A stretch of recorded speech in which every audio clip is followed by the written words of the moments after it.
Introspeksi dan pertobatan, sebuah renungan atas Injil Lukas pasal 13 ayat 1 hingga ayat yang ke-9. Dalam nama Bapa dan Putra dan Roh Kudus. Amin.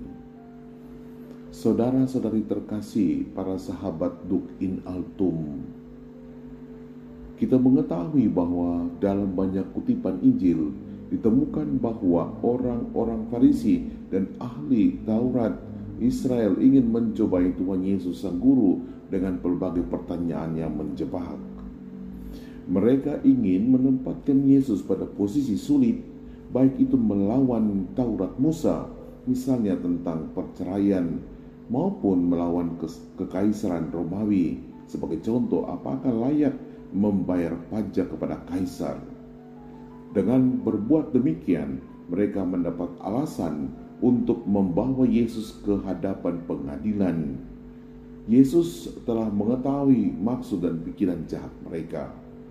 Meski dihujani berbagai pertanyaan sulit, Yesus selalu unggul dengan memberi jawaban yang tegas dan lugas. Pada bacaan hari ini, Yesus diperhadapkan dengan kisah orang Galilea yang datang ke Yerusalem untuk mempersembahkan persembahan mereka di Bait Allah. Mereka disergap dan dibunuh oleh pasukan Pilatus. Dan untuk menghina altar persembahan yang suci itu, persembahan itu dicampuri dengan darah mereka. Tragis memang. Apakah ini pertanda bahwa mereka telah melakukan dosa berat sehingga hidup mereka berakhir tragis di tangan Pilatus? Pertanyaan ini diajukan kepada Yesus agar Yesus dipertentangkan dengan Pilatus. Dengan demikian, Yesus dapat dibawa ke pengadilan kaisar. Yesus tidak memberi jawaban atas pertanyaan itu. Yesus malah menyebutkan kisah tragis yang lain. 18 orang mati tertimpa menara air di Siloam. Kematian ini tidak disebabkan oleh manusia. Ini terjadi karena bencana alam. Orang di Yerusalem tahu bahwa ketika itu ada hujan dan petir yang dahsyat yang merobohkan menara besar itu. Orang yang kebetulan bernaung pada menara itu mati tertimpa. Lalu pertanyaannya, apakah ini kehendak atau hukuman dari Tuhan atas mereka karena mereka telah berbuat jahat? Kisah kedua ini pun tidak dijawab oleh Yesus. Yesus rupanya tidak mempersoalkan alasan kedua peristiwa itu terjadi. Yesus lebih mengutamakan misinya, yakni memanggil manusia kepada pertobatan yang radikal. Itu sebabnya kisah Injil hari ini diakhiri dengan kisah pohon ara yang tidak berbuah.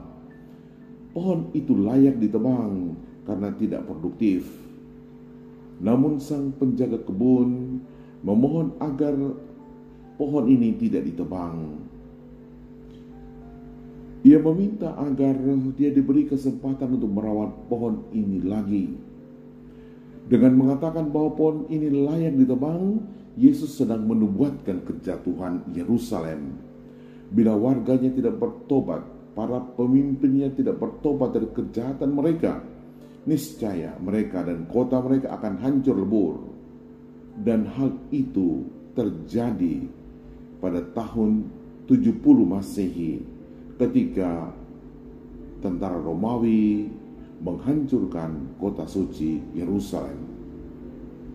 Bapak, Ibu, saudara-saudari terkasih, pesan apa yang dapat kita petik? Pertama, kita sering mencari pembenaran diri dengan menunjuk kesalahan orang lain. Kita menganggap diri kita lebih baik dan suci dibandingkan dengan orang lain.